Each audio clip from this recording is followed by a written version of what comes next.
అయితే మనకేంటంటే 'Chidambaram' movie ETV విన్‌లో stream అవ్వడం జరిగిందండి. మనకి మూవీలో కూడా అందరూ కూడా కొత్తోళ్ళే. ఎవరు పాత్ర 'తులసి' గారు ఒకళ్ళు, తర్వాతొచ్చి మనకి ఎవరైతే హీరోగా చేశారో ఈ మూవీలో తన మదరు 'పుష్పలో' ఉంటారు తెలిసిందే కదా! అల్లు అర్జున్ గారు తల్లిగా చేశారు ఆమె.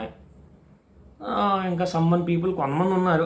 మనకి ఈ 'చిదంబరం' మూవీలో దాని తండ్రి క్యారెక్టర్ చేశారు. ఆయన కూడా మనకు తెలుసు. సుకుమార్ గారి ఫ్రెండ్ ఆయన. మనకి సుకుమార్ గారు కూడా చాలాసార్లు చెప్పారు. కొన్ని కొన్ని ప్రీ రిలీజ్ ఈవెంట్స్‌లో వాటిలో చెప్పారు. బాగా ఆప్తమిత్రుడు ఆయన. ఆయన చేశారు. ఒక ఇద్దరు ముగ్గురు ఉన్నారు తెలిసినోళ్ళు మనకి ఈ మూవీలో. తర్వాత ఇంకోటి బెండకాయ అని చెప్పేసి ఉంటాడు ఈ మూవీలో. ఆయన మనకు తెలిసి కమిటీ కుర్రోళ్ళు ఉన్నారు. ఆయన మెయిన్‌లీ కమిటీ కుర్రోళ్ళు కూడా చేశారు. నాకు తెలిసి ఆయన మంచి యాక్టర్ అండి.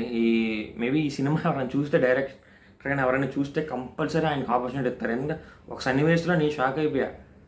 అరే కామెడీ చేస్తున్నారు కదా ఈయన, ఎందుకు ఇంత సీరియస్ అవుతున్నారు, బాగా సీరియస్ క్యారెక్టర్ కూడా ఎక్సలెంట్గా చేస్తాడని అర్థమైంది. అయితే 'చిదంబరం' మూవీ అయితే చాలా నీట్ అండ్ క్లీన్ సినిమా అండి. ఒక విలేజ్ బ్యాక్డ్రాప్లో వెళ్తూ ఉంటుంది.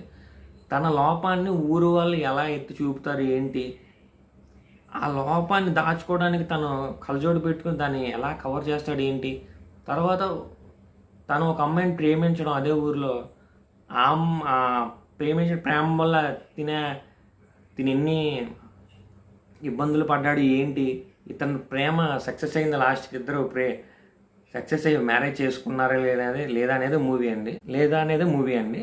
నాకైతే ఫస్ట్ నుంచి లాస్ట్ వరకు కూడా అంతా కూడా నీట్గా వెళ్ళిపోయిందండి. ఒక మంచి సినిమా చూసాను ఫీలింగ్ కలిగింది. ఇంకోటి ఏంటంటే ఎవరైతే ఆ 'చిదంబరం' క్యారెక్టర్ చేశారో సోల్మన్ ఆయన పేరు, అసలు పేరు, కానీ అందరూ ఏంటంటే మెల్లకని ఉండడం వల్ల చిదంబరం అని పిలవడం జరిగింది మూవీలో. అసలు నిజంగా యాక్టింగ్